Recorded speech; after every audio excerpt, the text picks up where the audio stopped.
This Week in Virology, the podcast about viruses, the kind that make you sick. From Microbe TV, this is TWiV, This Week in Virology, episode 678, recorded on November 4th, 2020. I'm Vincent Racaniello, and you're listening to the podcast all about viruses. Joining me today from southeastern Michigan, Kathy Spindler. Hi, everybody. Here it's 57 degrees Fahrenheit, 14 Celsius, bright and sunny, and it's going to go up to 65 today. I can go out and do some gardening this afternoon before it gets dark. 13C and sunny here, too. Yeah, we have weird weather. It got cold, and now it's in the 60s again. I went and harvested. I had planted a crop of fall lettuce, and I froze one night over the weekend. I went and harvested it, and then the next day it was warm again, and I didn't have to harvest it. But I'm eating a lot of lettuce anyway. Also joining us from Austin, Texas, Rich Condit. Hi, everybody. We got 67 degrees and sunny and headed for 79. So this is beautiful weather. We have a guest today, a crossover from This Week in Evolution from Salt Lake City, Nels Elde. Hey, Nels. Hey, Vincent. Great to be with you here from a blue island in a red state. We're holding calm at 60 Fahrenheit on the way to 73. Really a beautiful stretch of autumn weather here before a cold front comes through on the weekend, and we might transition into winter. Nels, is that a crib and a changing table in your background? Guilty as charged, Rich. So I'm coming to you from LD Home Nursery Studios. I wonder if anybody else has a Zoom background with a crib and a changing table. That's pretty good. I'm trying to, take some real sort of truth in my current status, both as a, working from home through a pandemic and as a relatively new father. So how old's the child now? So Hannah Minnow Elde is just approaching 5 months and doing really well. She's not in the nursery at the moment, so we should be able to have a conversation without crying or other cooing and gurgling in the background. She's sitting up? Just starting to, yeah, and really kind of making those transitions almost every day. Something fun and new from her, and the giggling, the laughing, just the curiosity. You can already feel it, I think. Great, focus on that. Is minnow spelled like the fish, or? It is. Okay, appropriate cool for today then. Okay, that's right. Yeah, you bet. Foreshadowing my last appearance here, as we'll see in a few minutes. Very good. Did Hannah Minnow get any vaccines yet, Nels? She has. So she's done her first 2 vaccine sessions. We're not spacing them out. We're doing it as sort of prescribed by our pediatrician, and so far so good. And even some 2-for-1 scenarios. So I was able to, on our last checkup, I was able to also get a flu shot myself. Cool. Sort of a 2-for-1 scenario. So we're all up to date, and everything's going well. She gets Hep B at birth. Is that correct? Yeah. So that's the first one right out of the gate. So actually, there's been 3 encounters. So that Hep B at birth, and then 2 sets of vaccination series, and some really skilled doctors here, physician assistants who know their way around a baby's thighs and can somehow get 4 vaccines in, it seems like, in the blink of an eye, and maybe a few tears, but nothing bad at all. I got my flu vaccine last week, and got a high dose, of course, and it was sore for days, which is good.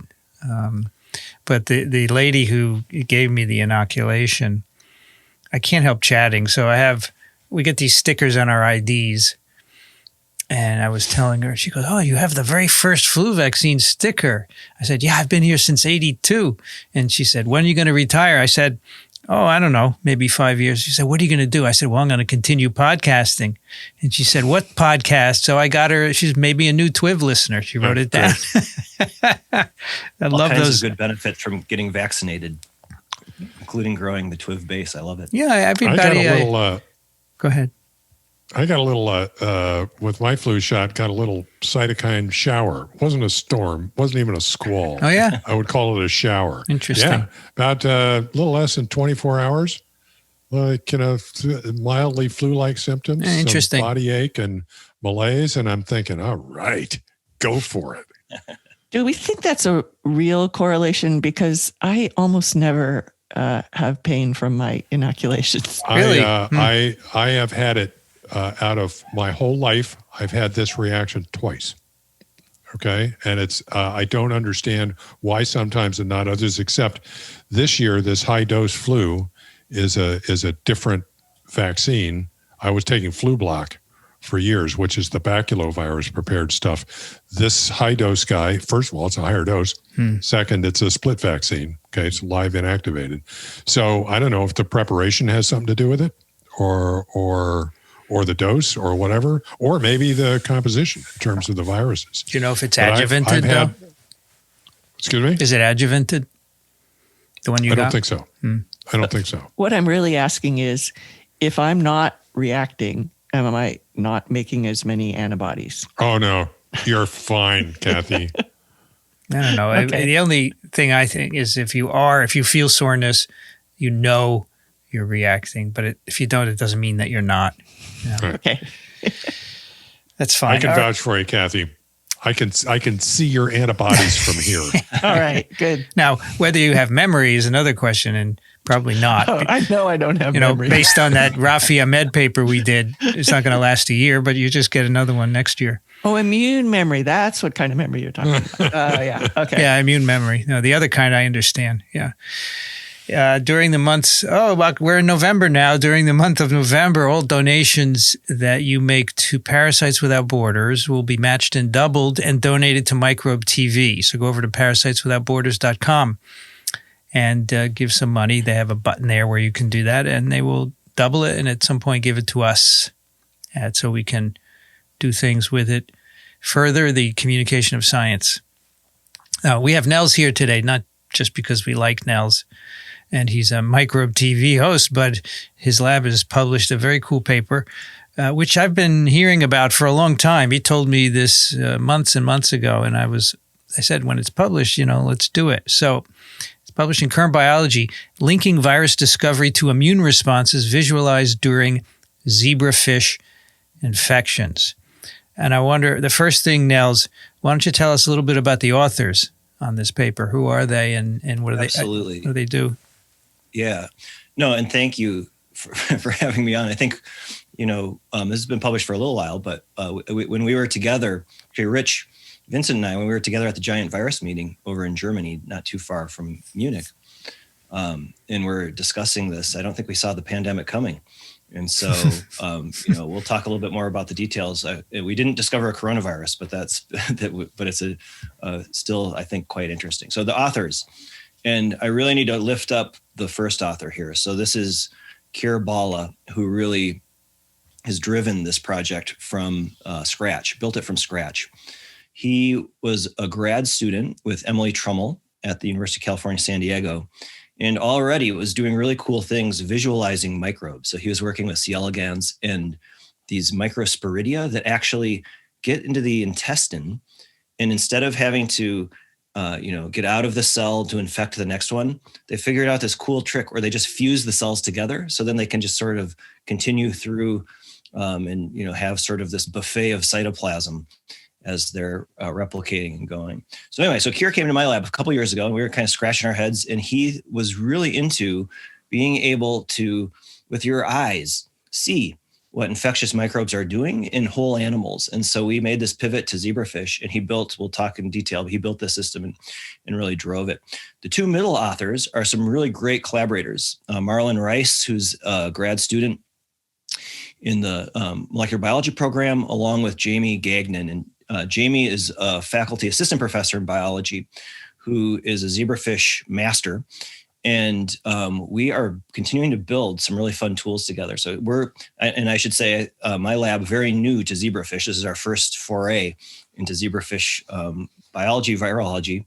And so having some real experts, some collaborators to team up has really just sort of turbocharged our efforts here. I have to say that I have a former student, Brian McDermott. He's now at Case Western. He's a zebrafish. He's interested in smell and he trained with Tim Hudspeth at Rockefeller, who's a zebrafish maven. I'm sure you know of him, but he got interested in smell, and he's doing very well. It's great. And, I think it's cool. You got to have all these fish tanks and to grow the fish, obviously. Yeah, I don't know how much we've talked about zebrafish as a model organism before. Maybe you could, and certainly we haven't talked about it since the pandemic started. So maybe you ought to give a little primer. Is it a primer or primer? Either way, I'm happy on zebrafish. Yeah, so I think this is really an exciting. So not like we discovered this, but this is a really exciting model system, sort of poised to. And I saw a study. I'm forgetting the details, but looking at the current grant funding patterns at NIH for genetic model systems. So this would be maybe the handful of critters that we're all pretty familiar with: mouse, Drosophila, C. elegans. Who am I forgetting? Zebrafish. The kind of yeast, the Saccharomyces cerevisiae, sort of the UN Security Council of genetic model systems. Zebrafish is starting to take off in a way, kind of the trend lines of funded grants. There's a lot of interest. And I think the reason for that, Rich, is that with advances both in genetic tools, so being able to really manipulate and make transgenic lines, and we'll talk about that. That was key to our paper. But then to be able to visualize biological processes in a whole vertebrate animal setting with increasingly powerful microscopy techniques. These two things together, along actually, I have to say, with a little bit of that kind of fun, the curiosity or that sort, I think for me at least, it kind of brings me back a little bit to the childhood with the fish tank, right? And staring through the glass and watching these things behave. I think there's some really fun energy there that is also kind of brings a little bit of, it's a little bit inspiring somehow. So zebrafish was, I think it's now, this isn't new. So 50 years it's been domesticated. And my sort of really rusty zebrafish history is that in the University of Oregon, so labs like George Streisinger's and some others actually got some zebrafish from a aquaponics farm in Florida and decided, okay, this is our model system, the A strain, the B strain. In the meantime, there were some efforts in Germany out of Tübingen and some independently domesticated strains there. And that will become part of our conversation too, as we added viruses for the first time to this genetic model system. So, so you said that Keir was a driver in establishing zebrafish. So did he come with the idea of looking for pathogens? Well, yeah. So actually, that was kind of, so actually I'll do this in two kind of ways because I think it's kind of fun. So first I'll give you the science pitch version of this, but then I'll give you the backstory, how it really happened. Good. Okay. So we discovered what we think is the first natural or endemic virus of zebrafish. It's a picornavirus, and we can talk a little bit about this. This is one of the reasons I was so excited to share this with you, Vincent, with your long history with picornavirus biology. So if we kind of start at the end, and what was the really kind of fun thing about this discovery is that what I think it does, one of the ways it really steps us forward is to be able to make the invisible visible. And this has been on our radars with SARS-CoV-2, right? The notion of asymptomatic spread, that someone might be infected, doesn't even know it, doesn't feel sick, and that the virus can transmit basically invisibly. And so because that's invisible, that's really hard to study. And so can we step back using model genetic systems like zebrafish, for example, to build tools so that we can actually visualize these processes so that we might understand it in a more fundamental way, learn some of the rules about how these invisible infections might propagate, what they do to our immune system, and then potentially apply that moving forward. And so that's what we would propose, is that we've established through the discovery of the first naturally known virus of zebrafish, and given all of those tools of this genetic model system, the first chance to really be able to do that. Okay, so that's the scientific pitch view. The backstory is much less sort of planned out and romantic. So Keir was thinking about, okay, he had actually worked as a technician in a zebrafish lab. And so he was interested in that for some of the reasons of all of the tools and high resolution microscopy, et cetera.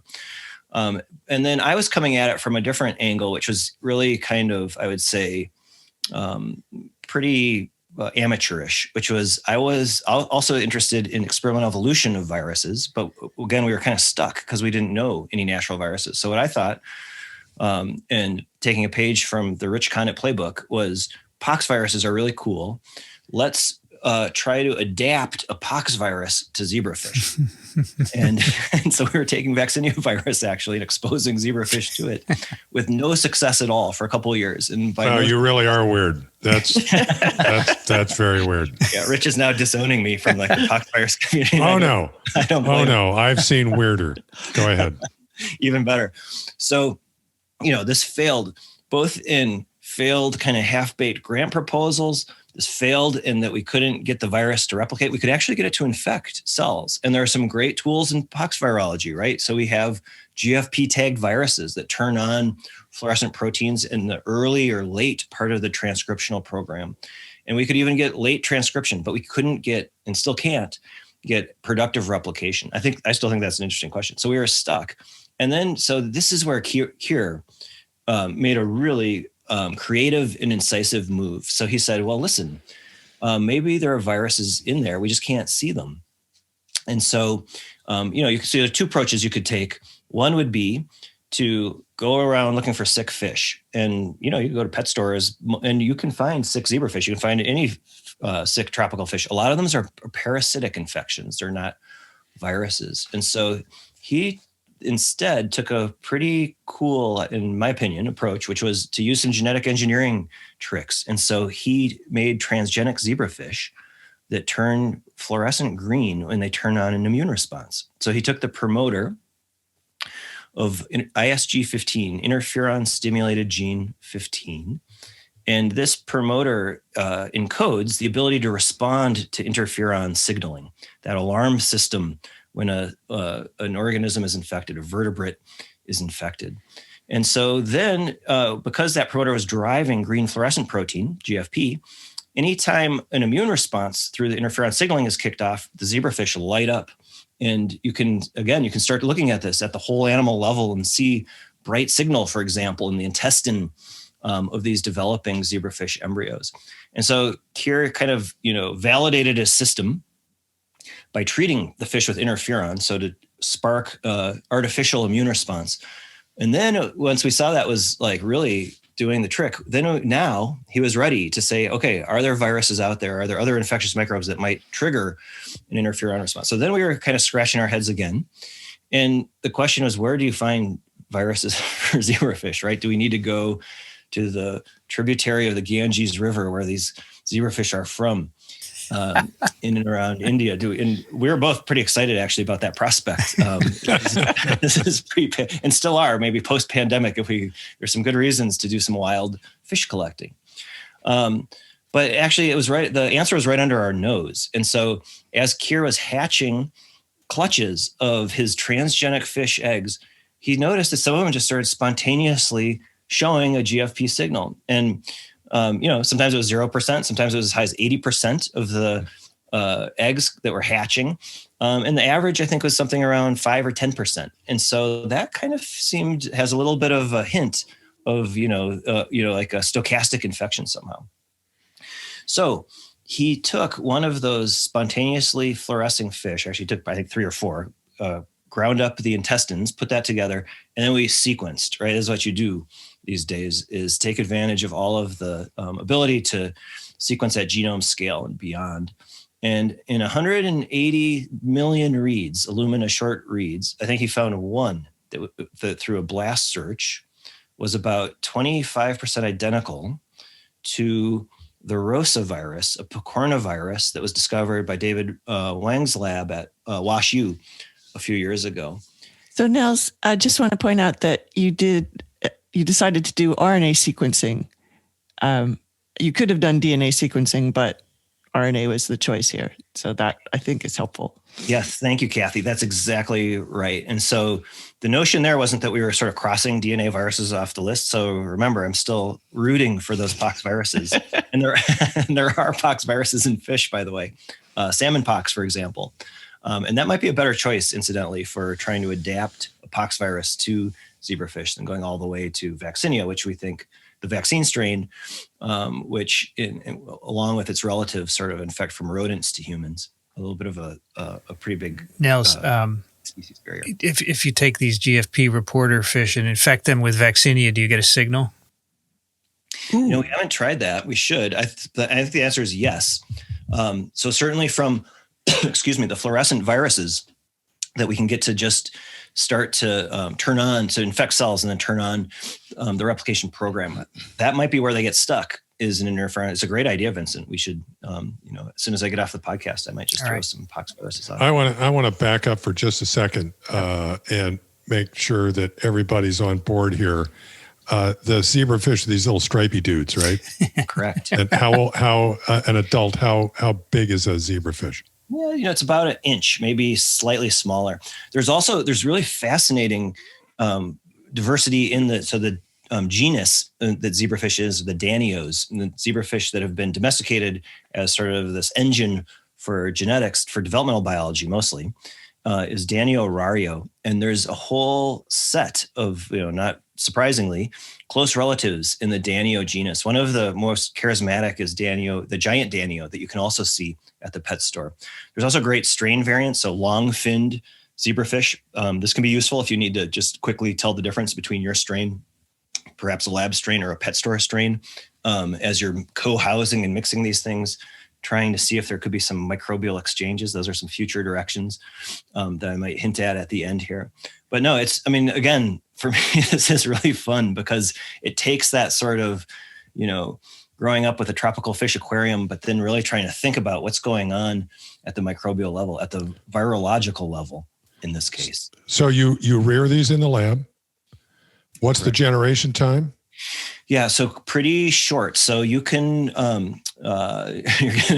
you'll see, you can very quickly exhaust my expertise in zebrafish, but we're talking in a month or two, before they become mature. And how many in a clutch?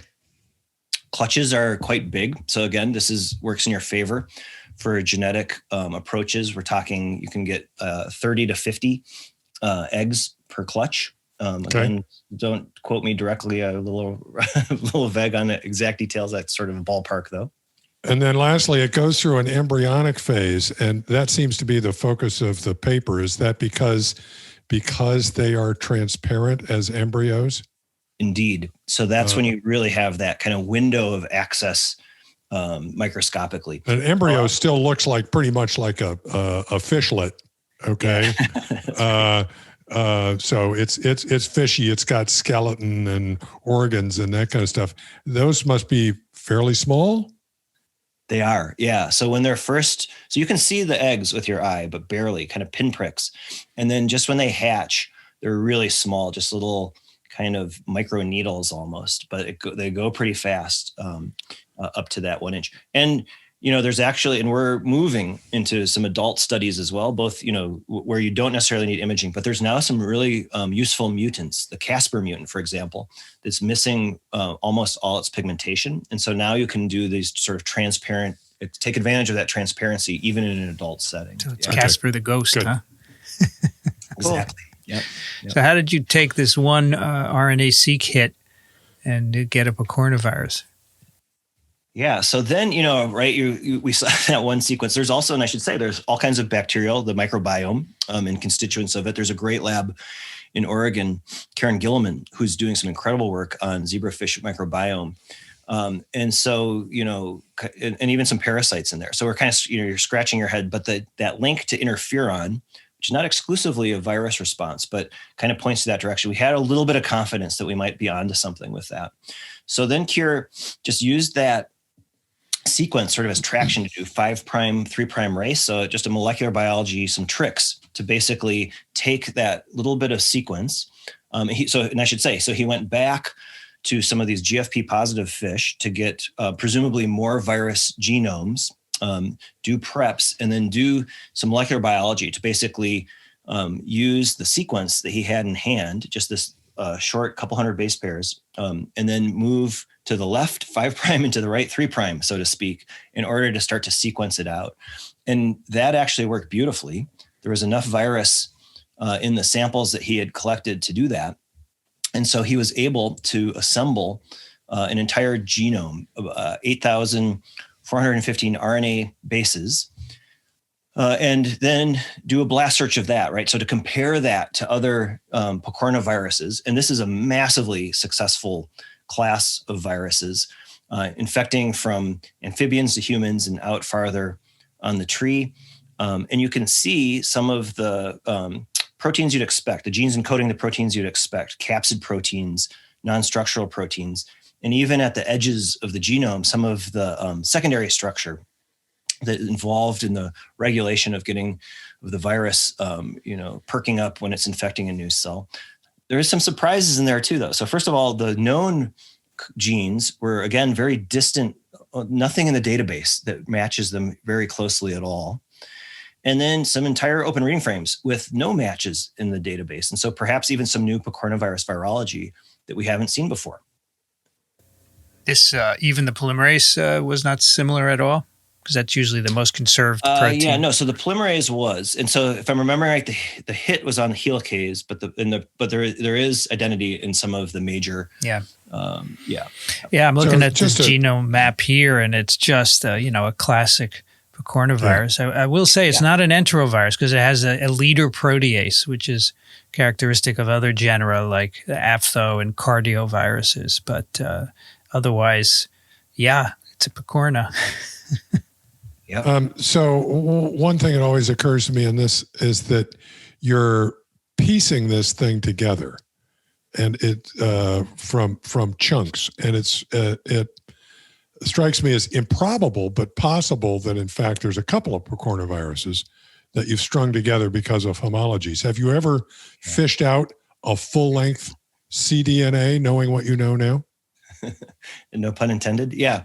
So the answer is no, we haven't been able to do that, but we're working on that. And in fact, so we're working off a consensus sequence here, but we want to build out, the sequence itself. There's some other, things have happened in the meantime. So there's actually another group that fished out of 98+% identical virus genome across the entire thing. So I think, we're getting a little bit of the sort of complementary or confirmatory data that way. They're actually, and then what's really fun, again, so, the zebrafish community is pretty big, especially among developmental biologists. And so as soon as kind of word got out, as soon as we put this on the bioarchive, all of a sudden, the emails start to come into the inbox, and we're hearing from groups like in Belgium saying, oh, wow, we've got a sequence that's about 70% identical to the one that you, and so that's probably zebrafish picornavirus. We've called this zebrafish picornavirus 1, along with the other group, Eric Delwart's group, that about the same time discovered in their zebrafish facility a similar, very highly, we think the same virus basically with just a tiny bit of variation. But then we think zebrafish picornavirus 2 is in the mix now, and we've even heard about zebrafish picornavirus 3. So we're going to start. This is currently sitting on its own branch, and this is in the supplemental figures, the phylogenetic tree. Zebrafish picornavirus 1 has its own branch, which is, you look at these trees and sometimes it's hard to get that context. This is like all on its own out there. Now with a couple starting to fill this in, but very different than in the cardioviruses. The enteroviruses are in a whole different region of picornavirus, diversity. And so again, sort of a little bit of the familiar, but also something really new to science. I think I asked you, Nels, a long time ago, and you said you were doing this, but did you ever do electron microscopy of fish to look for particles? Because I would love to see picorna-like particles in these fish. Yeah, we haven't done that ourselves. It's in the works. This has been done, though. So there's a accompanying paper that came out just a little before ours in Zebrafish in the Delwart lab. And I believe they do show some EM of these picornavirus particles. Has anyone infected? I think there are cell lines derived from zebrafish. Has anyone tried infecting them? Yeah, we've done a little bit of that. And so this is one of the great reasons for, spending time in the company of other scientists, other colleagues, other virologists, right, who can give you advice exactly like this. So as we were at the giant virus meeting coming up on a year ago now, I remember you asking me, Vincent, that same, or kind of giving me a little bit of that advice. And so what we ended up doing along those lines, and we're still, trying to stress here, even though it's sort of a coronavirus, we're familiar with that. We're still kind of trying to get up to speed on being able to work with the virus to get infectious clones, et cetera. But so we did a slightly crude experiment, but I think it starts, hopefully, actually, you'll have to let me know if this at least starts to scratch that itch a little bit.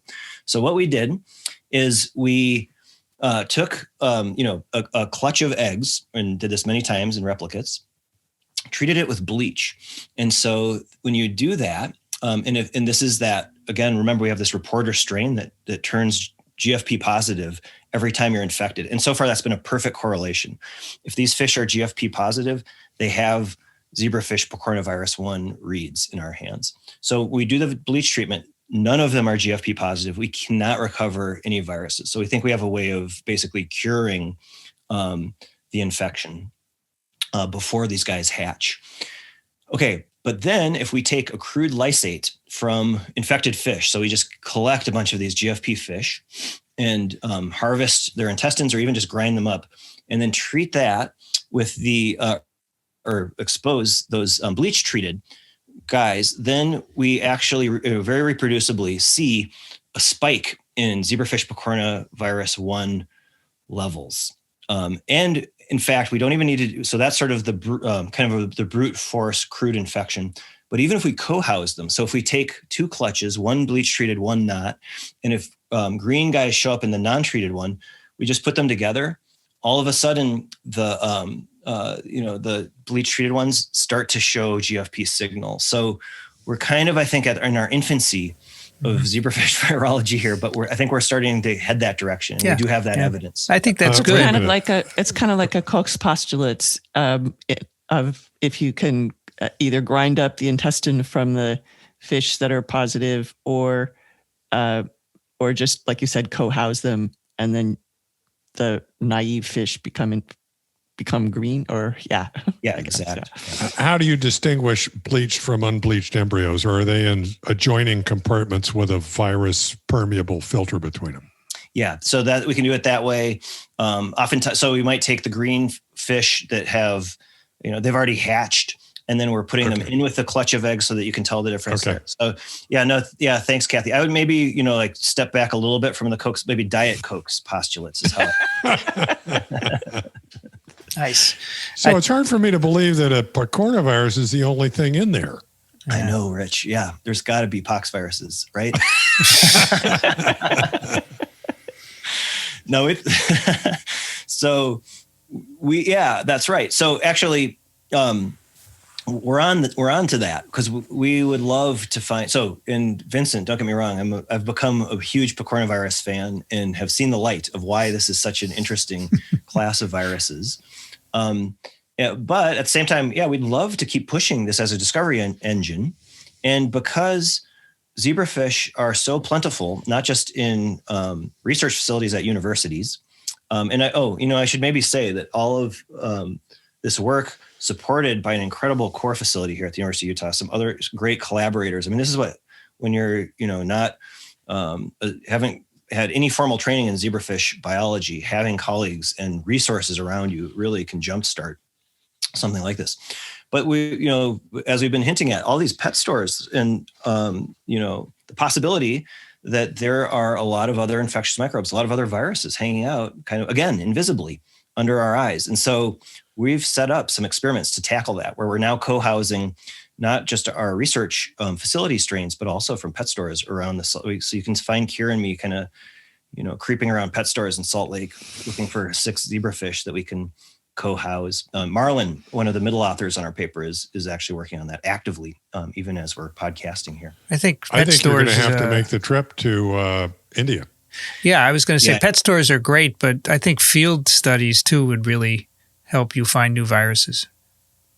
100% agree. And, one of the reasons I think we're continuing to have so much fun on TWiV sister podcast for TWiV is seeing those kind of approaches colliding, right? So going into the field, thinking about all that ecological complexity, bringing that back to the research setting where we have all these genetic tools. And so that's exactly how we're pointing as well. And we've made a few contacts actually, and a little bit on hold given current other virological conditions with our own species. But I think that could be a really rich place to get a better sense of what might be going on in nature. I think it would be very nice to go ahead. I was going to say, tell us a little bit about the sequencing of existing zebrafish genome databases. Before you do that, let me just quick question. So I think it would be very nice, Nels, in terms of the Diet Coke postulate, to get the real Coke, if you could propagate the virus in some cells and then put it back in fish and show that it causes an infection, right? That would, to me, would be really nice, because I know that the experiment you've done with the bleach and so forth is suggestive, but anyway. Get a little more sugar to the Coke. Add some sugar to it. And maybe even a plaque assay.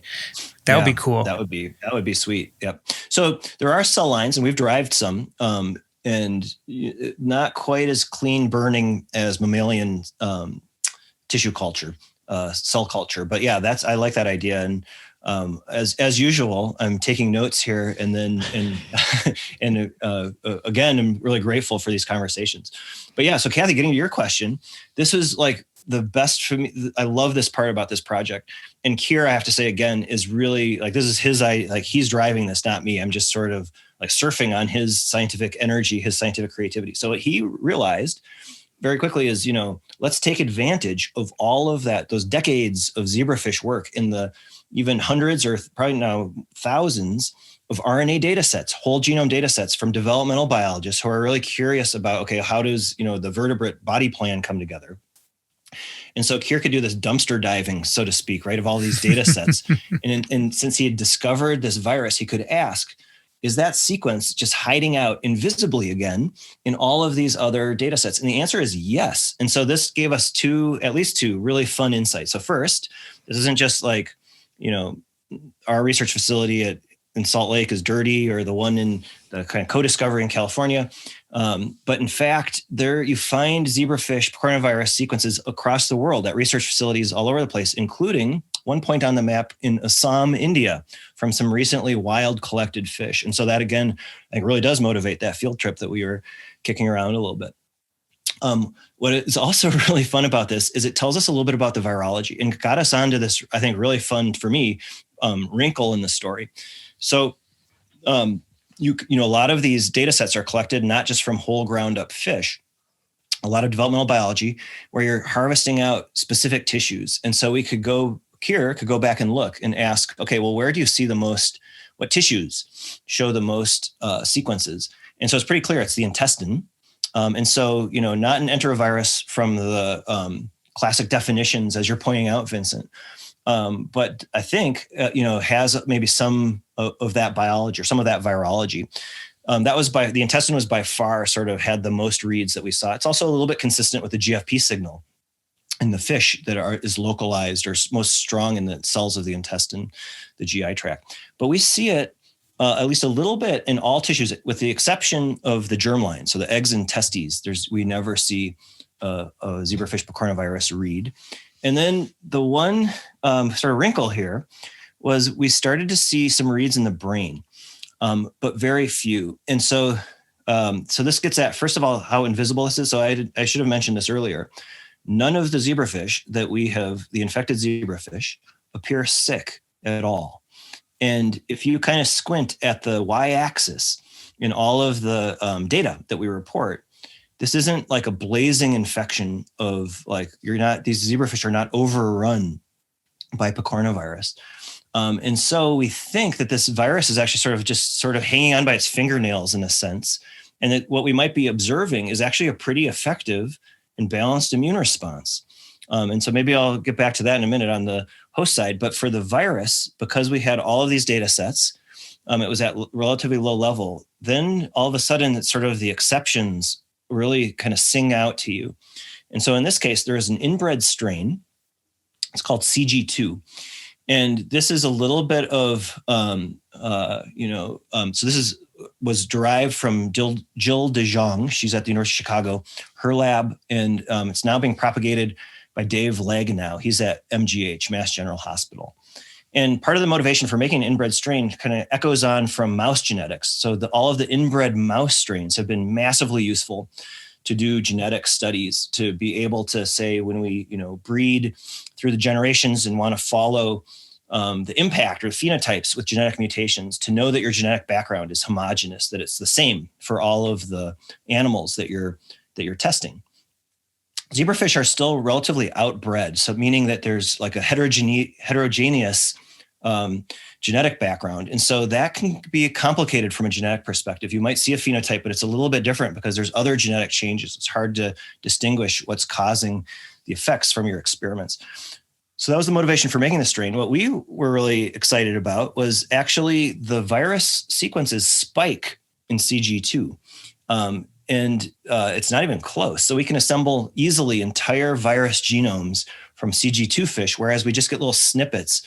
Since we're not, doing complete, we're sequencing a lot of zebrafish RNA, not just virus RNA, as Kier barely got this sort of in the first push. So here's where it gets, I think, kind of maybe a little hint at the promise of the system. So in addition to having more virus, it's also, where is that virus? So in CG2, we see a lot of picornavirus, not only in the intestine, but in the brain. And so this now starts to, and I'd love to hear your opinion, Vincent, but this starts to maybe echo on some of what we know about other picornaviruses that can have outcomes with paralysis, enterovirus 68, or even poliovirus. And so is it, does the CG2 give us a window into thinking about how these viruses might sort of not spill over to another species, but spill over to another tissue within the same individual host, in this case, moving from intestine to brain. And so I think we're set up for some interesting experiments along those lines. When you say you're seeing picornavirus here and there, what you're actually seeing is the interferon signal, correct? Well, so two things. We're measuring interferon signal, but we're also we're sequencing everything, not just for the discovery. So you're dissecting these embryos and sequencing tissues. Correct. Exactly right. Yeah, exactly right. Yeah, I think, go ahead. Well, just to say, so like in intestine, gills, brain, and then we can compare between the sort of, standard strains that are used, the tubigan strain, for example, versus CG2. And that's where we really see that difference in virus sequence, where in every tubigan fish that we've looked at, no virus sequence in the brain, just in the intestines. Whereas in CG2, we start to see virus sequence show up in the brain. So what's emerging here is this picture of this intestinal picornavirus. It's probably being shed in the feces. It's transmitted to other fish in the water. They ingest it, goes into their intestines, it reproduces. And it may be in a small fraction of fish, it gets into the CNS, like polio and EVD68. And this one strain that you mentioned with higher levels, maybe they have a genetic polymorphism that allows that. So it would be interesting to do some cross. I'm sure you can cross the fish, right, and do some segregation analysis. So there's a lot of cool stuff you can do there. It actually may shed some insight on why, how or what allows rare invasion of the CNS by these enteric viruses. It's always been the question with polio and now enterovirus D68, of course, which is not an enteric virus, actually respiratory, but seems to go from the lung to the brain somehow. Yeah. Vincent, are there other homologous picornavirus animal, especially vertebrate systems, where you can actually look at a natural picornaviral pathogen that sometimes goes from gut to brain? Or is this unique in that regard? Well, there are mouse picornaviruses that will do neurological infection, but my impression is that it's a higher frequency than we see in, say, polio and maybe in this zebrafish. So I wouldn't say it's rare because we just haven't looked very much, And of course, this has the advantage of short time scale, high volume, cheap. Yes. And good imaging. And so there's a newly arrived postdoc in our lab. Her name is Mai Tran. She trained also at University of California, San Diego, in a developmental biology lab, actually. And she's really interested in exactly those questions that you outlined, Vincent. And so she's setting up all these experiments to take advantage of our imaging. She's interested in the genetic basis. And so one of the candidate genes, or actually the candidate locus that we're already thinking about, is the MHC locus, which is massively different in this recombinate in this inbred strain through that process of inbreeding. And so that would be an obvious sort of hook for a difference in the immunology here. But we can also start thinking about mapping. So we'll see if we start mapping by those crosses that you're suggesting. Does that point us to MHC, or could there be other genetic loci at play as well? Yeah. I'd also be curious about what cells in the CNS are infected and whether there's an impact on the fish, right? If the virus is getting in there, maybe it's paralyzing some fish, or maybe not, which would be interesting as well. So a lot of cool things. Now, Nels, you get into a real virus now. This is good. That's right. No, we're having a blast. And so exactly agree with that. But then and we're looking, are there paralyzed fish or other phenotypes, and starting to even do some behavioral assays on the menu, which have been developed from some other labs. Again, kind of taking advantage of all the energy around the tools that get built around a model system. At the same time, so far, all of these fish have looked pretty healthy. Certainly the wild type fish. And so that, I think, gets us back into the sort of idea of the invisible virus infection and how often does that happen, right? I mean, so when viruses generally come on our radar, it's because they're making us sick in the clinic as humans. And so how much virology is happening, under our nose invisibly that we don't notice at all? And we're starting to gain some idea of that, but mostly, just from a clinical setting. And so I think that's where this system could be really useful. And so I'll just give one quick example of what came out of Kira's first study along these lines. Was he did a comparison. And so now, not on the virus, what the virus is doing, but what the host was doing. What does the immunological response look like?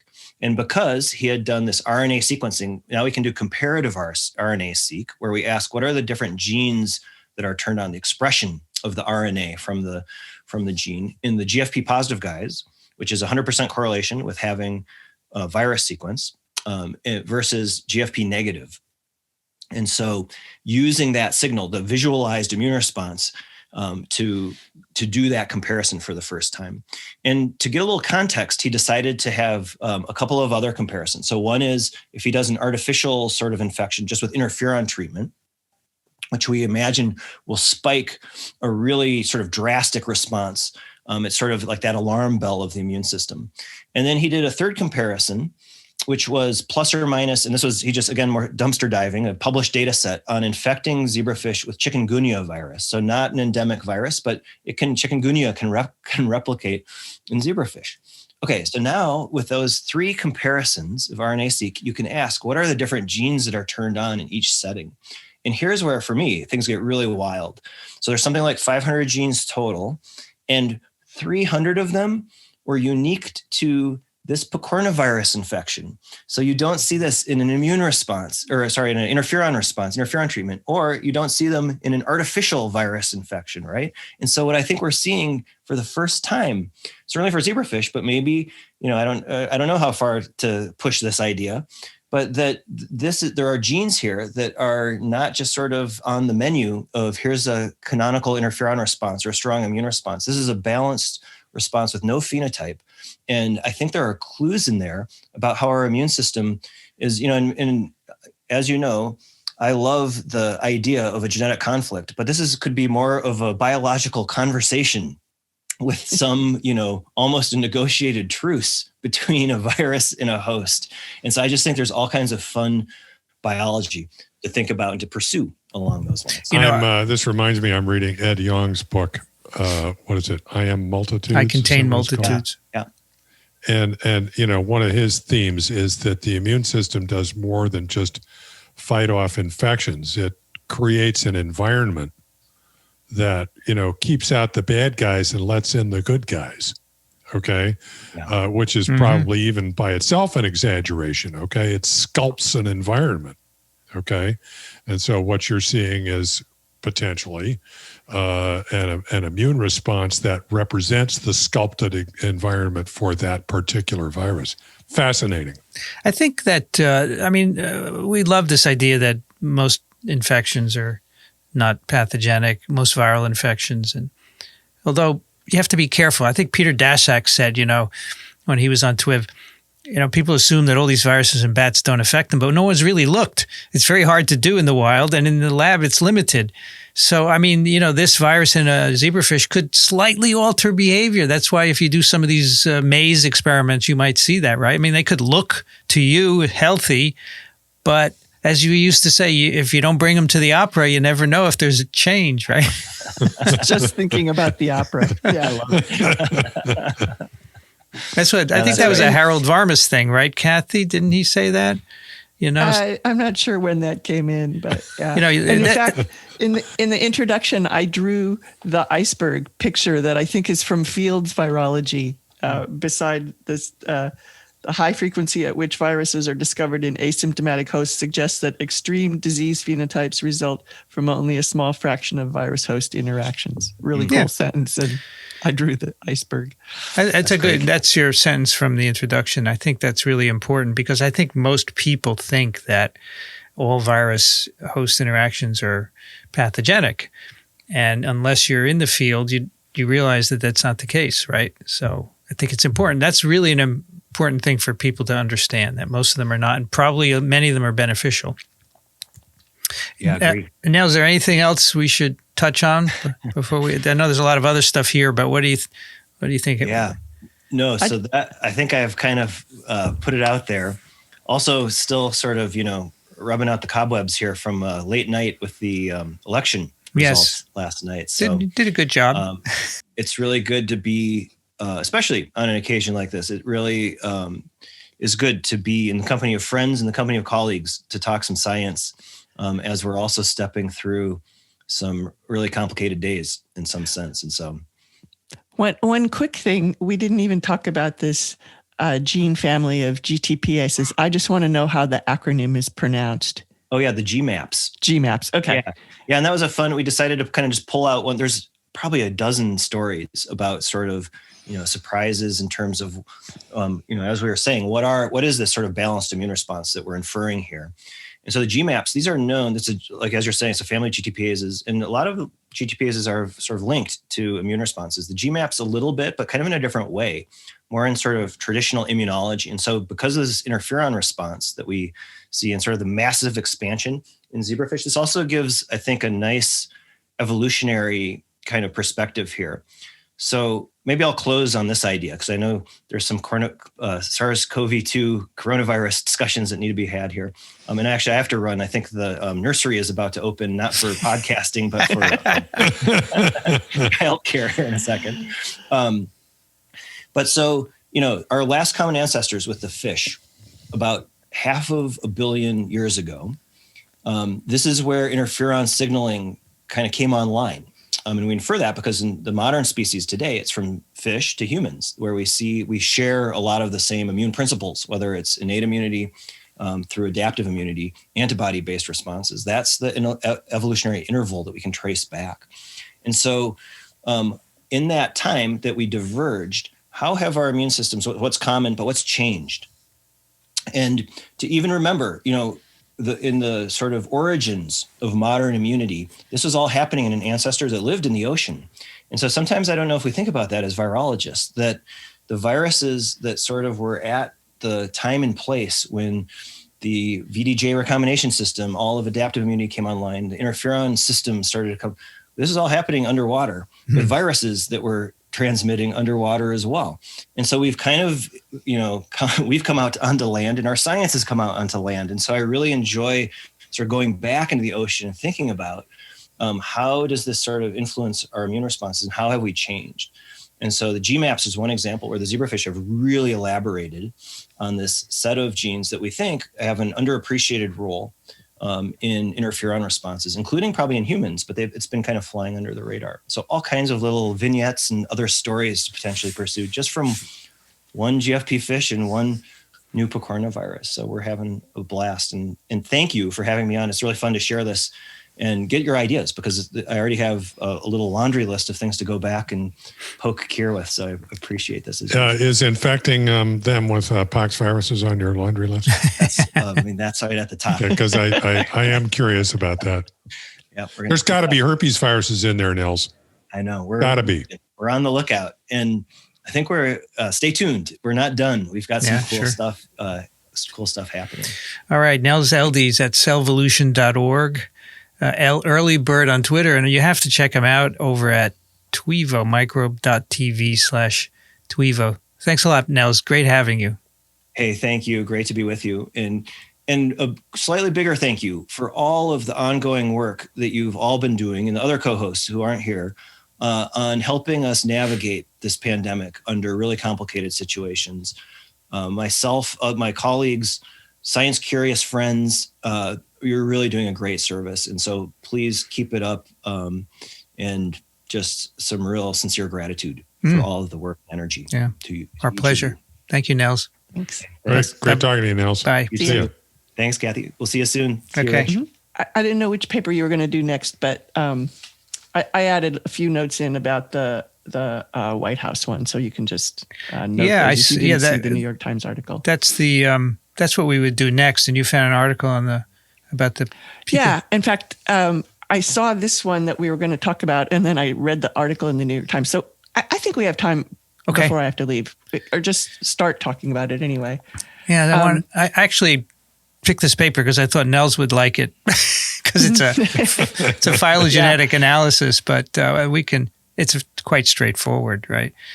This is a medRxiv that was just posted on November 1st. Viral genome sequencing places White House COVID-19 outbreak into phylogenetic context, from the group of Trevor Bedford over at the Fred Hutch Cancer Research Center in Seattle with some other collaborators.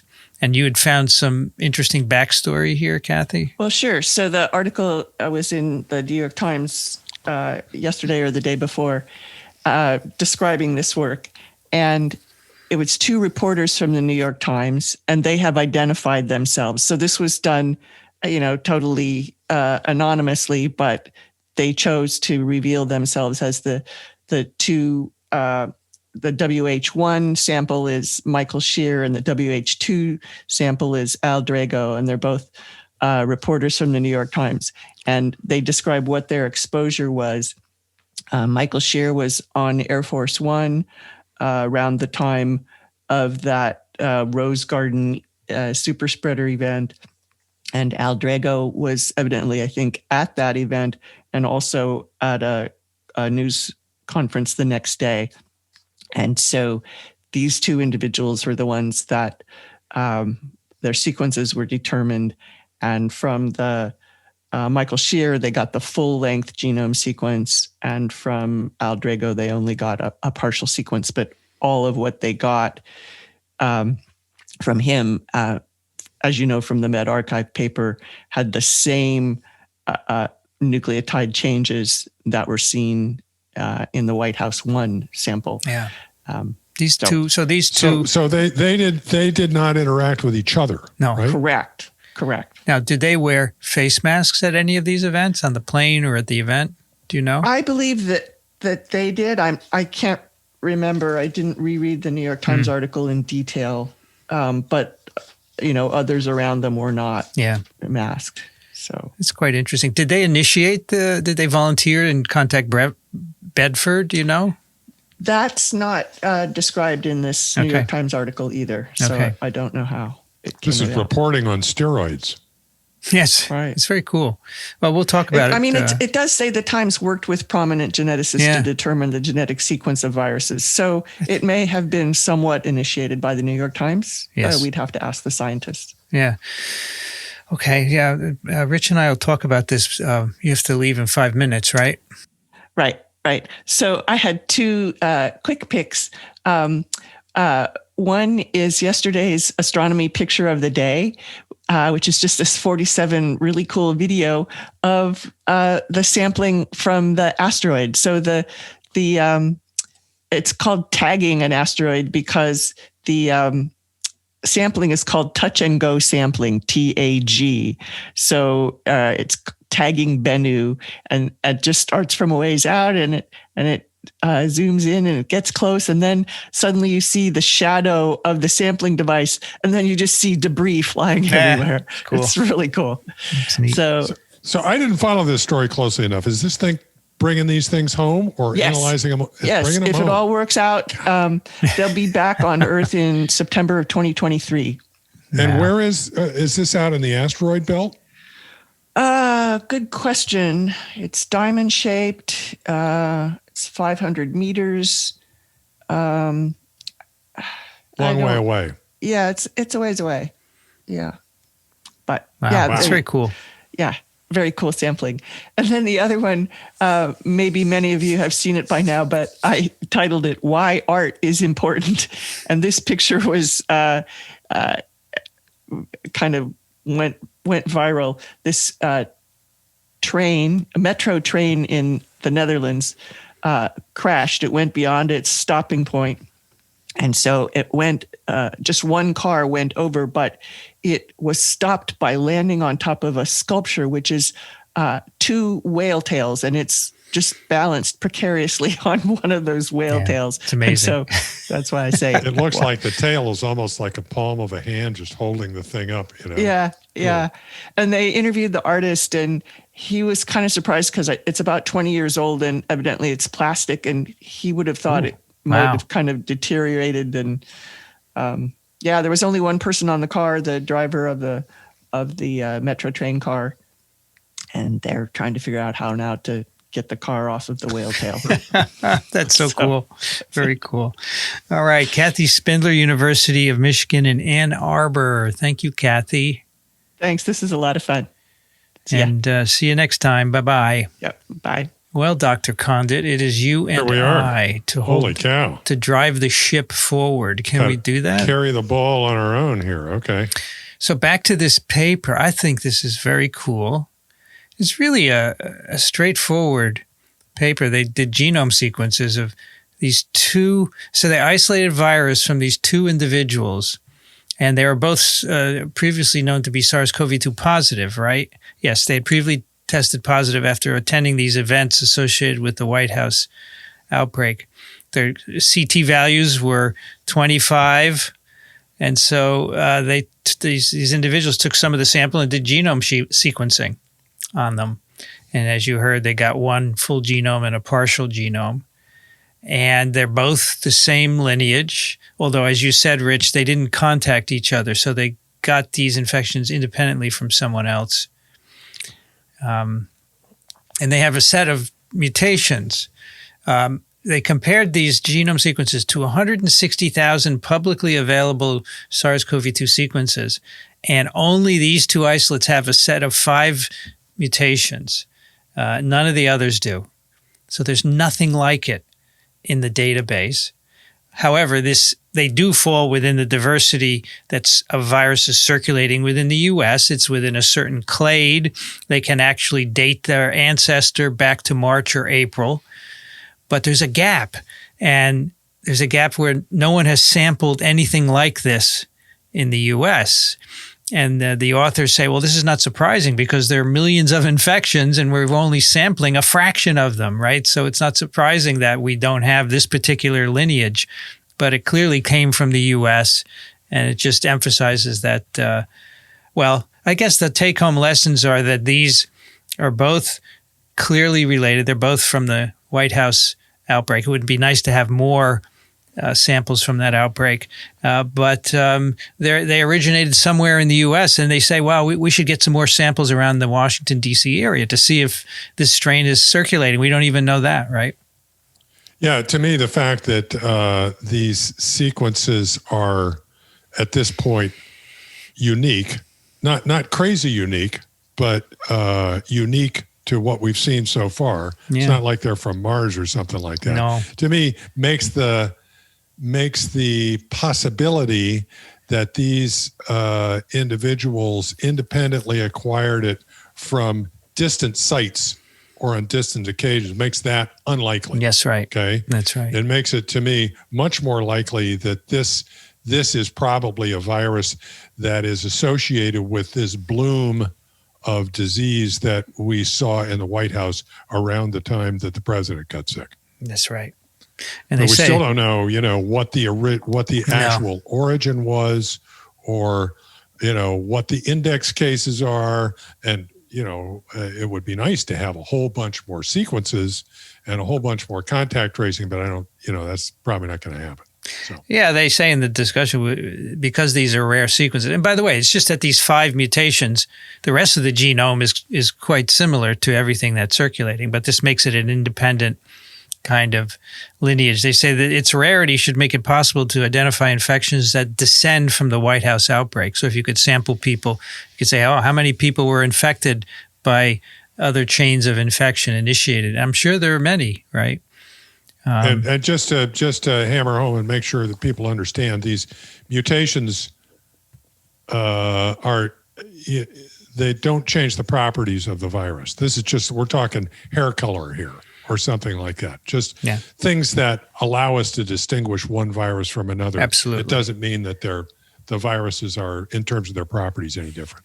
No, they allow us to trace outbreaks, right? Mm-hmm. In fact, they do say in the paper that this is a great tool. This genome sequencing is a great tool that allows us to trace outbreaks. But I think what they say at one point is, however, it's of no value unless you use it, right? Yeah. So the implication is we haven't been using it enough.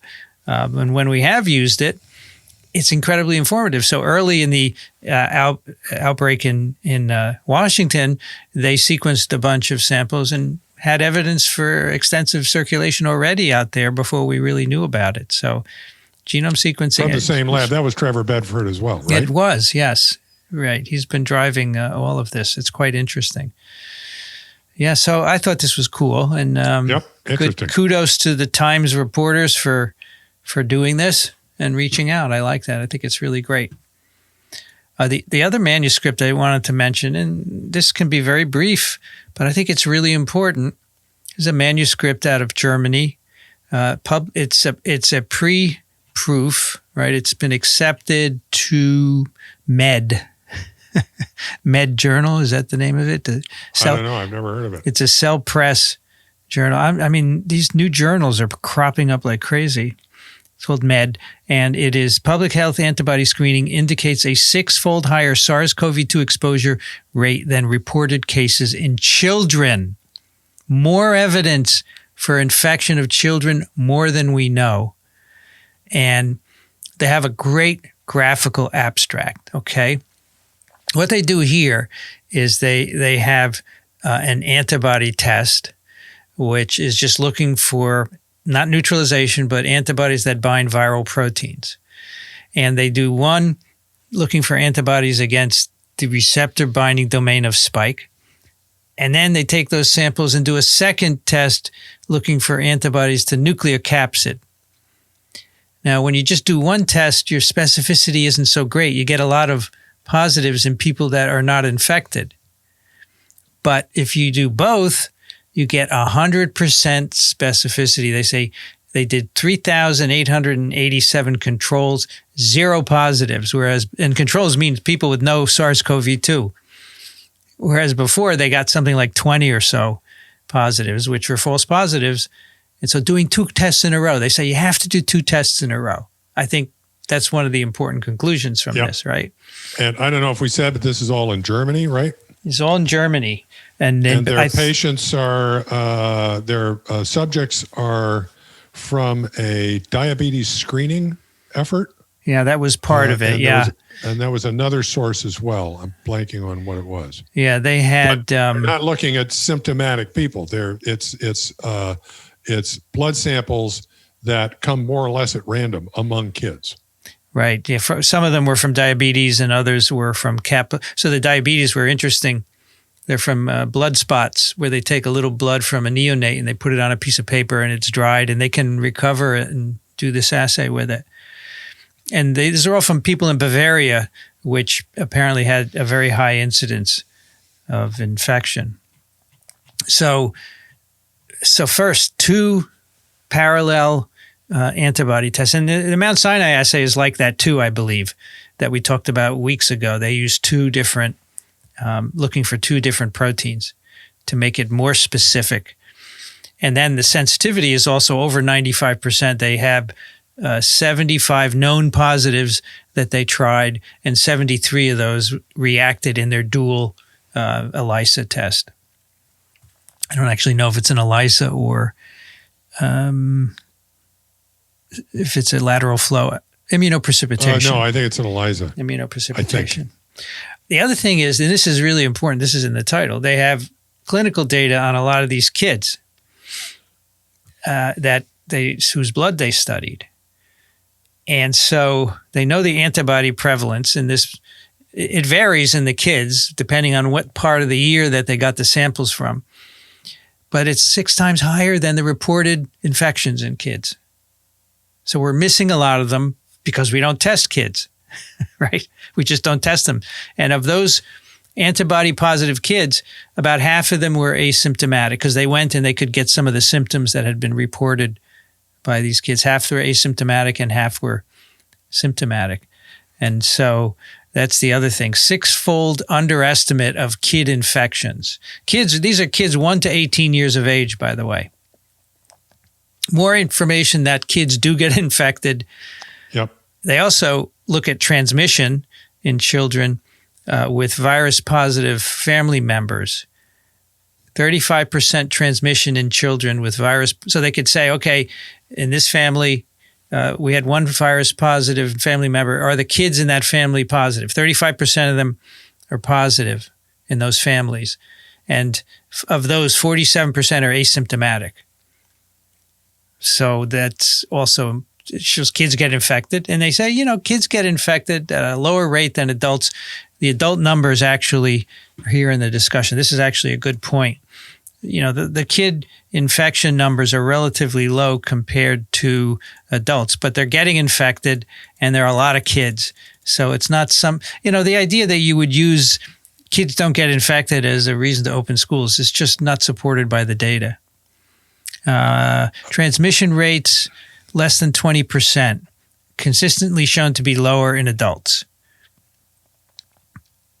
And they say only testing children with symptoms will not be effective in identifying virus-positive symptoms. You have to identify all the kids. So that's why they're missing them, because they're just most of the testing is done in kids with symptoms. So this is just Germany. The kids get infected at a much higher rate than we anticipated, or than one might have anticipated, and it is spread within the families, right? It is. It is. They acquire infections within family, or they acquire it or give it. It's hard to know the directionality, right? Right.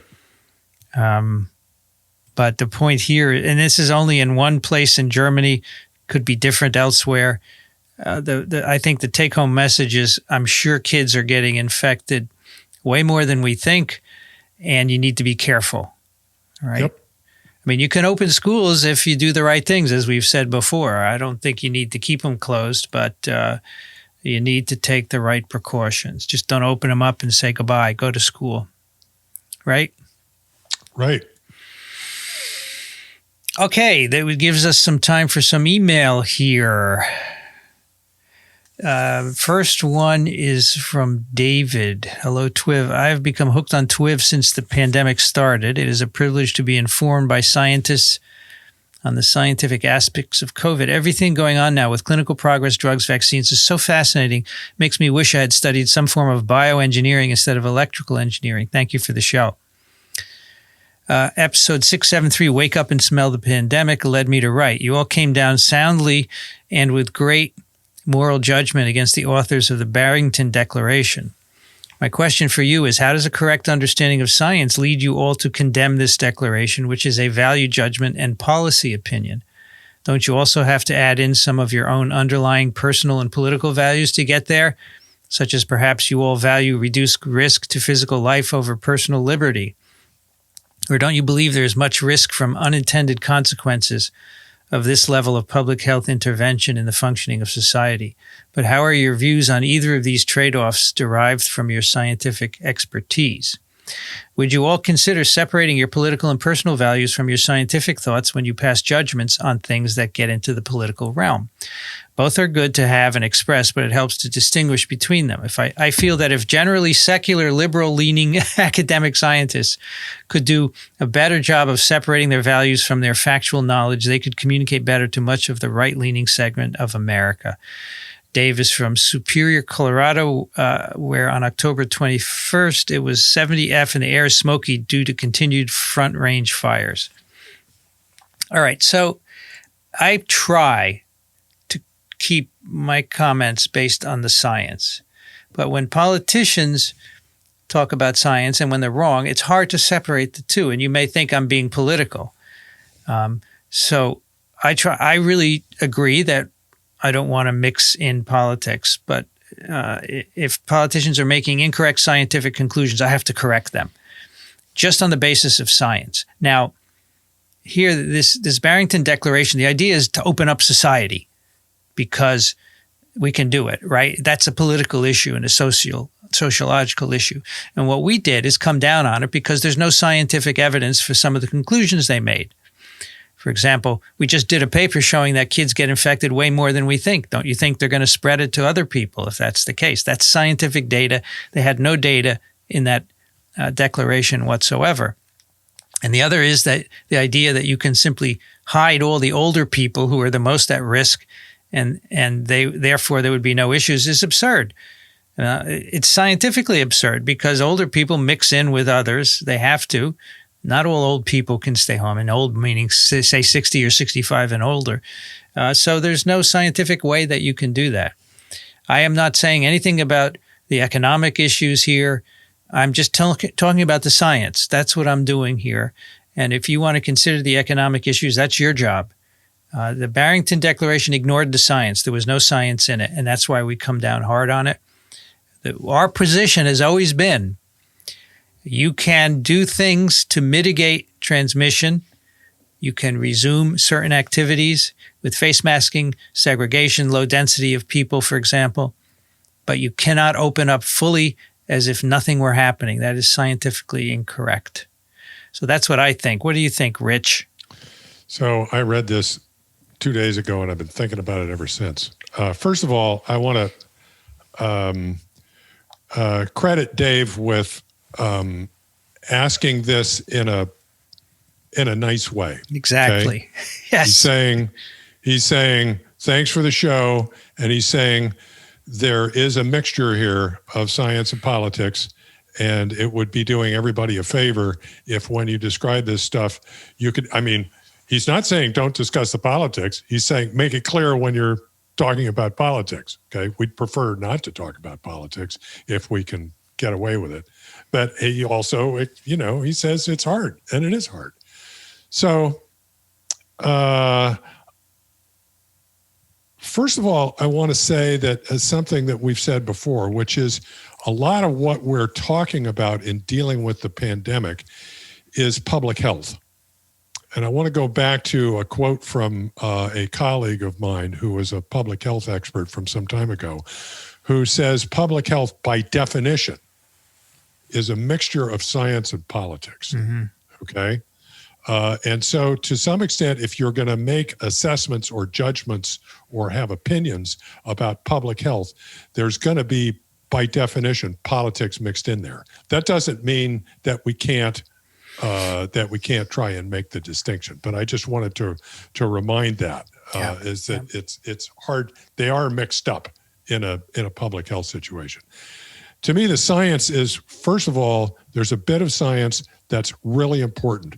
And that is, we've seen time and time again, and you mentioned this, Vincent, that our behavior influences is, I think, a major influence, the major influence on the disease burden in a community, okay? And behavior, I'm talking masking, social distancing, hygiene, in particular hand hygiene. And you can throw testing in there as well if you want as well. But those are behaviors that individuals can moderate. And when so it's a community thing. And if everybody follows certain behaviors, it decreases the disease burden. If people don't follow the procedures, then it increases the disease burden. And it seems to me more or less in proportion to how much people follow the procedures. So that's a fact. That's science. And then the other bit of science that you pointed out, Vincent, is actually the lack of science in the Great Barrington Declaration. They suggest that the mitigation could be applied selectively in a fashion so that the at-risk individuals were shielded from the infection, and the lower, not at-risk population is you let the infection go. And by the way, if you do that, you can open up the economy better. Okay, and the problem is that there's no good data to say that selective approach would work. They don't provide anything. It's just the only thing I really say is you could isolate nursing homes, but there's the at-risk population is much more dispersed than otherwise. So I think that's the science, that there's a lack of science in the Great Barrington Declaration, and there's also science that says that community behavior influences the disease burden. There is a value judgment that comes into this, okay? Because the problem is there's a trade-off, okay? And that is with the mitigation procedures that we have available to us as we understand them now, and this could change, some of the mitigation procedures involve putting restrictions on some community activities. And the best example, though it's not the only one, is bars, okay? That's a potential super spreading environment, all right? And we know that's science as well. And so if you apply the mitigation, then there's economic harm that results from that, okay? And it's selective. Now that could be mitigated too. There are ways to do that. That really does get out of the realm of science and into politics. But so there is I confess, okay? And here I'm separating science from, I don't know if it's politics, but it's morality. Okay, I confess that I put greater value on somebody's life than I do on somebody's livelihood. Sacrificing both is a tragedy. Okay, either one. But especially if I could help them out economically, if I can save a life by adopting a community behavior, even at some economic risk, then the morality in me says I'd like to do that. Okay, but that's me. That's my morality. Those are my value judgments. So let me go back to two of his sentences. My question for you: how does a correct understanding of science lead you to condemn this declaration, which is a value judgment and policy opinion? And that's the problem. There's no science in it. The assumptions they make are incorrect. So how can such a thing be of any value if the underlying science is wrong? And the second statement, don't you also have to add in some of your own underlying personal and political values to get there, such as perhaps you all value reduced risk to physical life over personal liberty? And Rich has mentioned this as well. And I don't think wearing a face mask is an imposition on your personal liberty if it's going to protect lives. So yes, I am interested in saving people's lives. I think humanity's lives are worth saving. And I think the role of a government is to help save lives at many levels, including healthcare and in a pandemic, to mitigate it. And if there's no way around it, I'm not going to say I don't value life and therefore go back to it. That's just the way I'm wired. Probably Rich is wired the same way as well. But I agree, we can say that if you want. But I mean, if you didn't value life, you would just say go back to life as usual and let this thing rip through, and lots of people will die. And I don't think a lot of people want to do that. Some people do. clearly. But that's inhumane, frankly. It's like doing a challenge trial. It's not ethical. And to make the distinction Dave wants to make, yes, that's a value judgment. Yes, that's a morality judgment, okay, that we're making there. That's the science says that if you don't behave as a community, people are going to die. The value judgment is, I don't want people to die, okay? And I think one of the really important things about this is if there's this virus is a teacher, okay? And it's teaching us, trying to teach us that we're a community. Okay. And so even if this thing doesn't hurt you, okay, your behavior relative to this thing could potentially hurt somebody else. Okay. Now, now we get into more value judgments, more politics. Is individual liberty more important than the community? You decide. My own value judgment is that a fairly, really minor compromise to my individual liberty, if you want. I don't even think of it that way. Wear a face mask. Not a big deal. Okay. Keep your distance. That's a little harder when you talk about, somebody's livelihood. If they have a bar and you tell them they've got to close their bar, that's a tough one. But there are political mechanisms for mitigating that as well. I think there's a path through this, okay, that minimizes the damage on both sides. Okay. But I'm not the politician. Okay. I don't see. So we talk a lot about on TWiV, vaccines, antivirals, understanding how viruses cause disease to prevent it. This is all with the idea of reducing human suffering. So I don't understand how you can accuse us of valuing reduced risk to physical life over liberty when we're all about mitigating virus infections. Would you rather no one got immunized? Would you rather we didn't develop antivirals so everyone with HIV/AIDS would die or be on a course to really poor health? It doesn't make any sense to me. So this question is absurd, I think, to most humans. We want to do things to help people have good lives. And it's not just infectious diseases, of course. It's every disease known to humans: cancer, diabetes, neurological diseases, dementia, Alzheimer's. We're trying to mitigate it so people have better lives. That drives us. And what you are saying, it seems, is that there's a fraction of people who don't care and should just let things fall as they will. And we're just not going there. We were there years ago, and the life expectancy was in your mid-30s. And society decided that was not acceptable. I don't know. It just seems weird to me, Rich, that this is an alternative.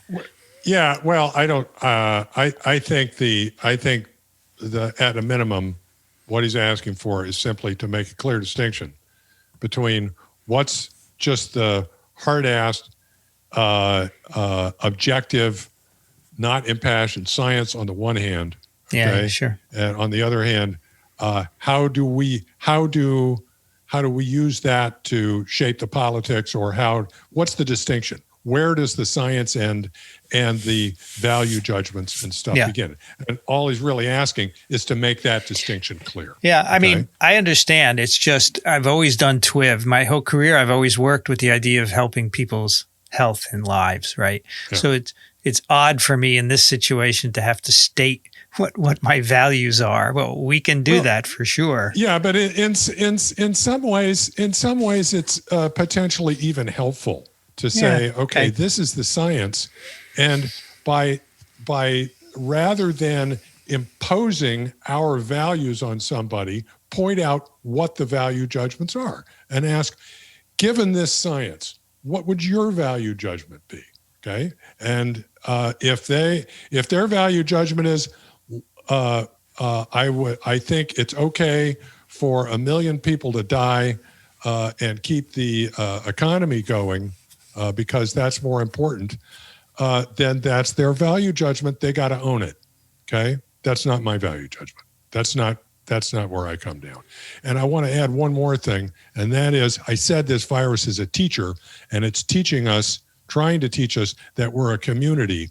This is just a warning shot. The big guy is climate change.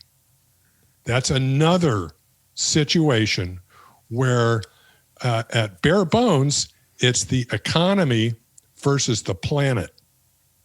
Okay?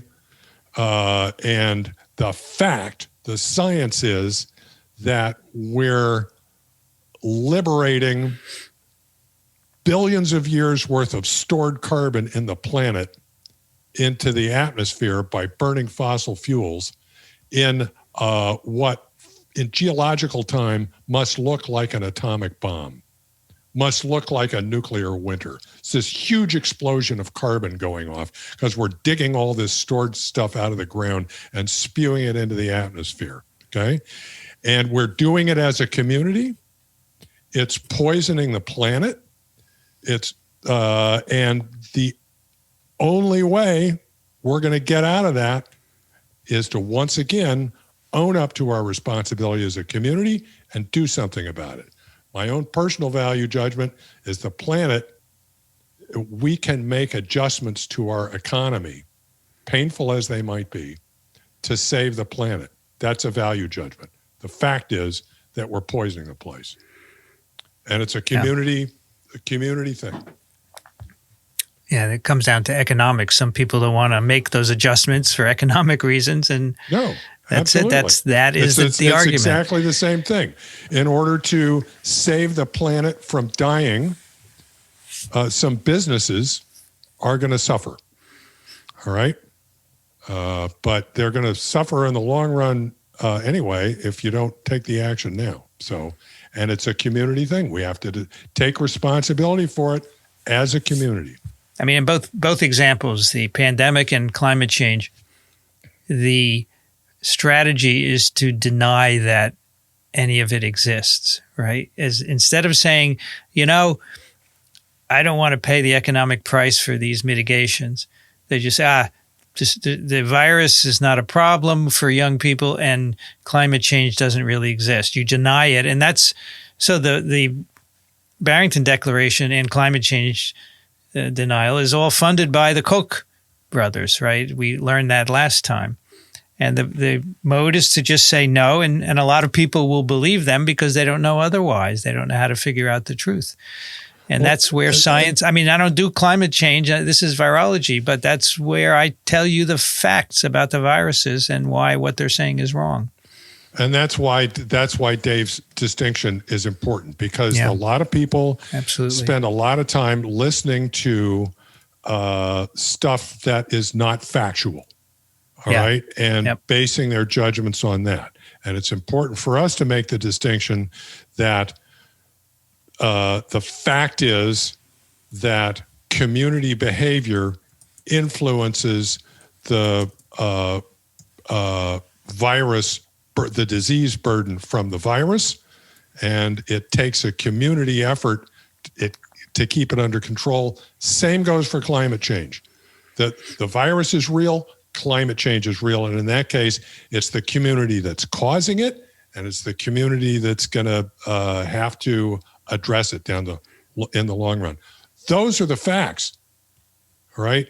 How you deal with those, how you apply your own values, your morals, and your politics is another thing. I have my own set of morals and values. I think as a community, we ought to work together to deal with both of these things, even though it's going to be painful in places.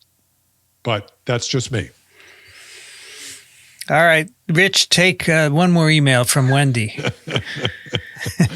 I'm glad we could have that discussion. Like I said, I've been turning that over in my head. Thanks to Dave. I do agree that it's nice when it's put in a kind way rather than yelling at us. He put it in a nice way. He asked us to make the distinction. Yeah. There's the distinction, as clear as I can get it. If we didn't get it right, Dave, write us back. Let us know. Okay, Wendy writes, Dear TWiVers, I wrote the email below about a month ago, but realized that it was never sent. I'm resending it along with an article in today's New York Times regarding the work I've been doing with various dance organizations. I begged the journalist to include TWiV as a valuable source of information that helped me formulate my protocols. Alas, the piece was running long and she could not include it. So here are my accolades, and thanks for all the work you have done and continue to do. Your contribution to not just my own fund of knowledge, but the general public's source of facts cannot be overstated. Stay the course. Respectfully, Wendy, and Wendy is an MD. And so this is from the New York Times. I guess, what's the deal here? Her letter did get published. Yeah, no, the letter is just what you sent to us, but the Times article there, you can read the title and the summary. Okay. The Times article is, "The Bubble Doctor is in. She keeps dance companies moving." And the summary is, I get it, Dr. Wendy Ziechek, Ziechck, has found a new specialty, helping dancers to work together safely. Quote, "Testing was the key to making it happen," unquote, she says. And then there's the New York Times article. And then here's her letter. "Dear esteemed TWivers, I am just an internist in private practice on the Gold Coast of New York City." What's the Gold Coast of New York City? Yeah, the Upper East Side. Okay. Oh, namely the Upper East Side, yes. Why is it called the Gold Coast? Is that where all the rich people live? Yeah, there's a lot of money there. Okay. Yeah. Okay. "I have finally gotten the courage to write to you after hearing the introduction to your 664 podcast and your reference to dancers, their need to perform, and their success in your classes. Vincent, I myself am a former dancer, and the discipline that dancing inbred in me served me well on my road to becoming a physician. In early March, my husband, not a physician, began listening to Vincent's 2020 virology lectures and encouraged me to participate and brush up on my virology. That's when we discovered TWiV. At that time, any information I could get about SARS-CoV-2 was most valuable. Myself and my colleagues were glued to hospital briefings, grand rounds, local and federal briefings, and consulting with each other about how to handle our particular outpatient situations. It was like going to medical school all over again. March and April had me managing dozens of mild to moderate and severely ill patients, not requiring hospitalization, from the not so comfort of my apartment.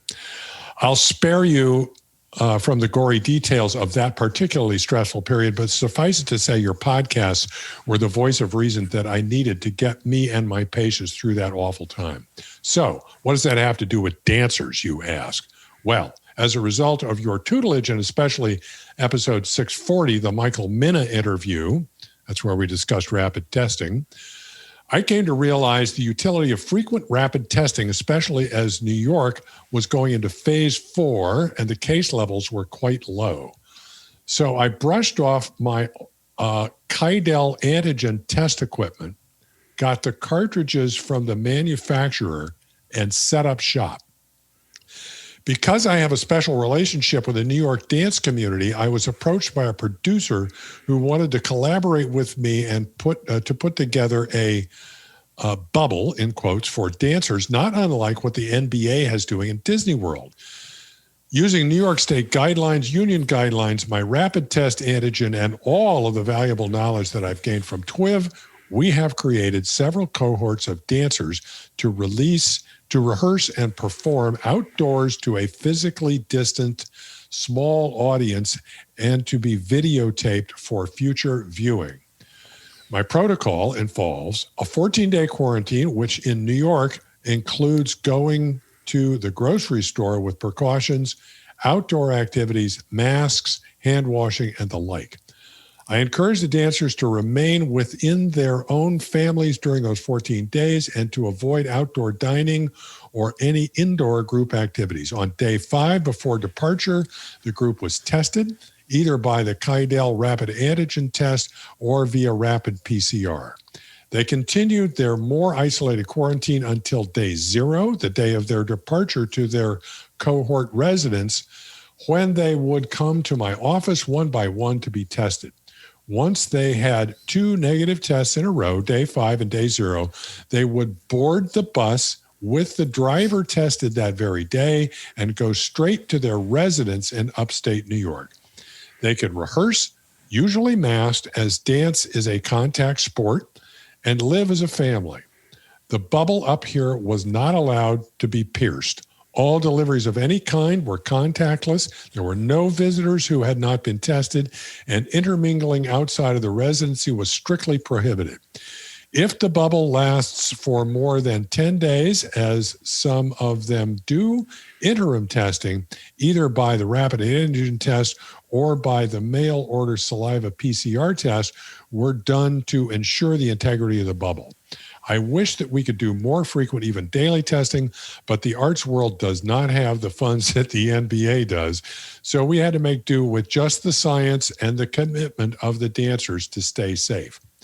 The last day of the bubble ends with a performance on the plaza at the Lincoln Center on a closed set, outdoors, and in videotaped.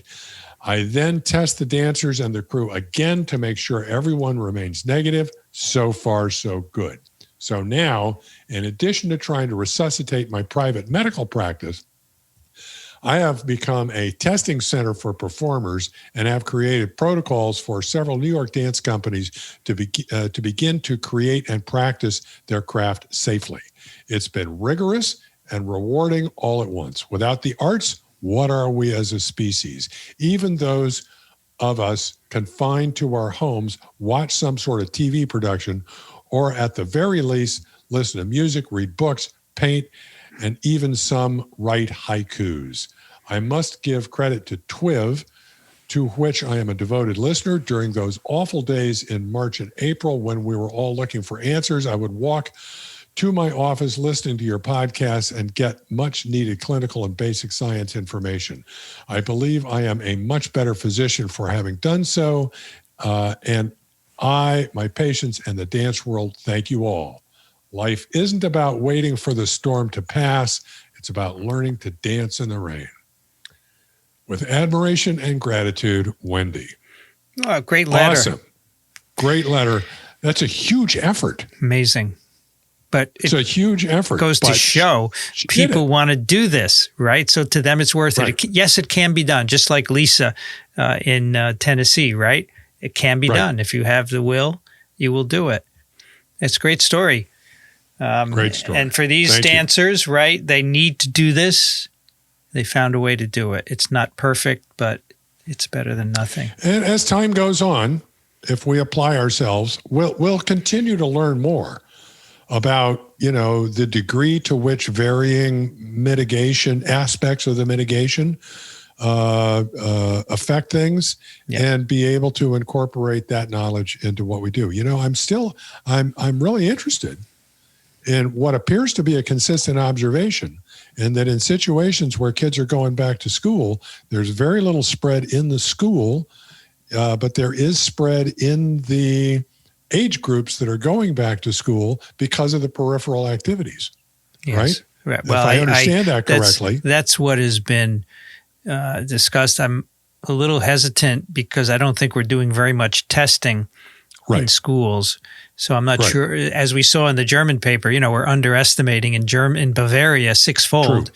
So before we start making conclusions, I would like to see more extensive. Even in New York, they don't test very often in schools. So I think that would be great if that's true. I hope it's true, but let's get some more data on it. Yeah, you're right. That it reemphasizes again the importance of the testing, because that gives us the data we need to, make the adjustments, figure out how to thread this needle. And again, the testing is limited because it's expensive. And as soon as we can get cheaper, rapid testing out there, it will help. And I don't know why we don't have it yet. I wish it would get going. I'm not in touch with the people who are working on this, but I would like it to happen. I don't see there's any reason why it can't happen. All right, let's do some picks. Rich, what's your pick for this week? Well, it is that time of the 4 years. It's time again for the Vendée Globe. Okay, I am defining this as science, and if you don't agree, that's tough. there is a lot of science involved. This is a once every 4 years sailboat race that is in a specially designed class of boats. They're 60 feet long. They're like a giant surfboard, okay?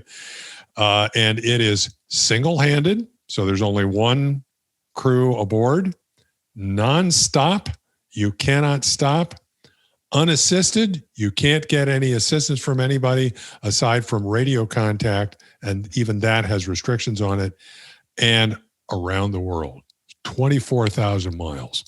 It takes them, if you're really booking, it takes like 3 months, 90 days to complete the race.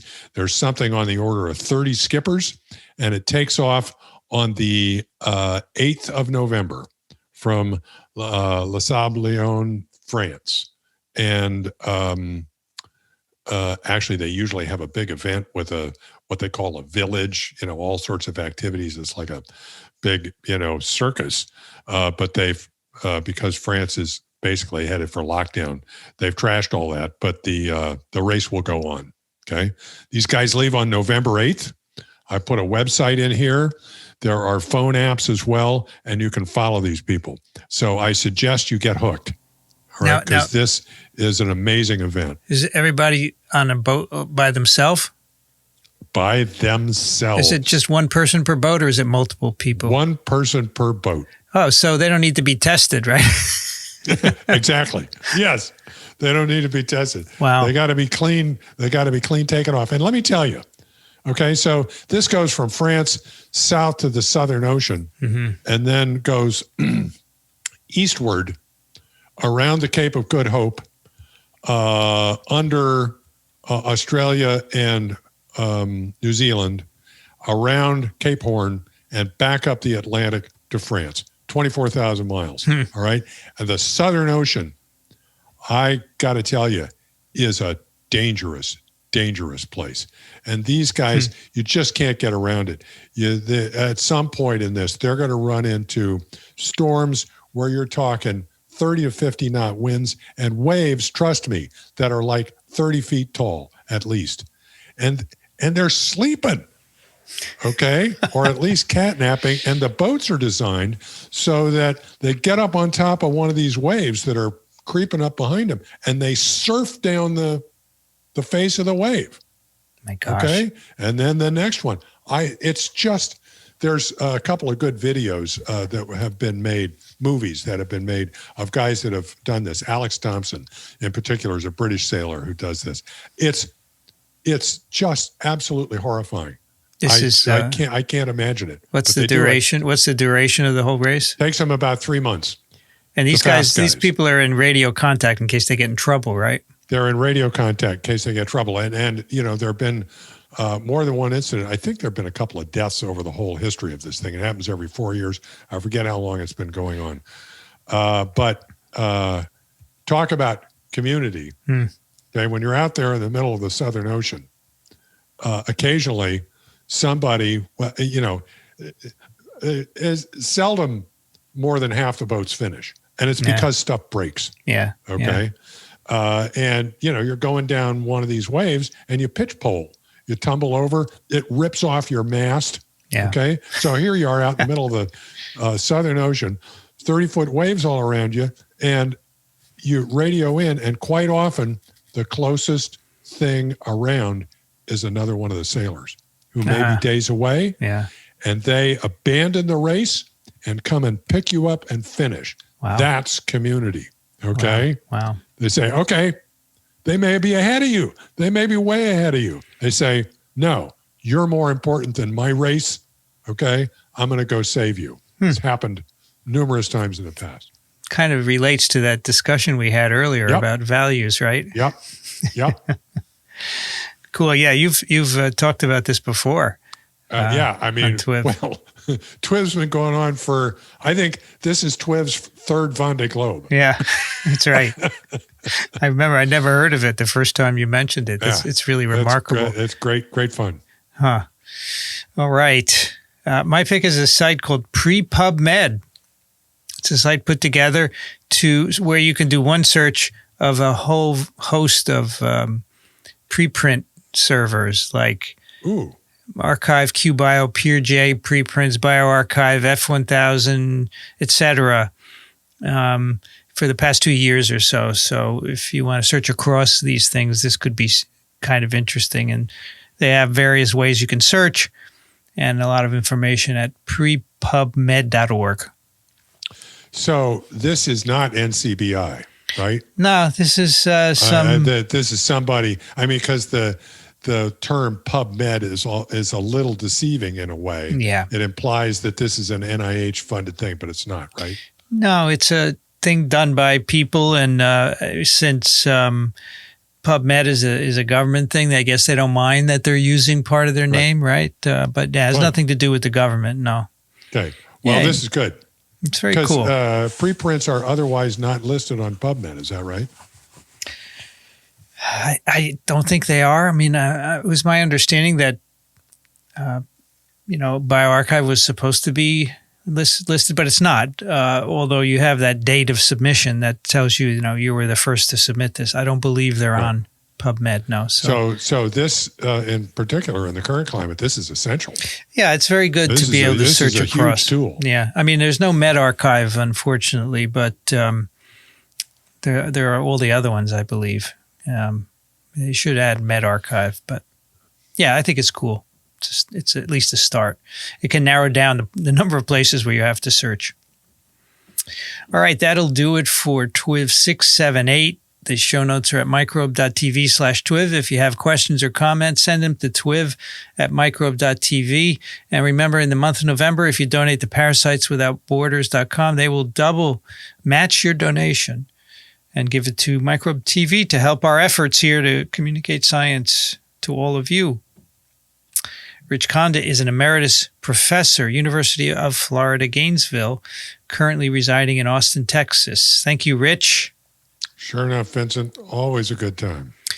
I'm Vincent Racaniello. You can find me at virology.blog. I'd like to thank the American Society for Virology and the American Society for Microbiology for their support of TWiV, and Ronald Jenkins for the music. This episode of TWiV was recorded, edited, and posted by me, Vincent Racaniello. You've been listening to This Week in Virology. Thanks for joining us. We'll be back next week. Another TWiV is viral.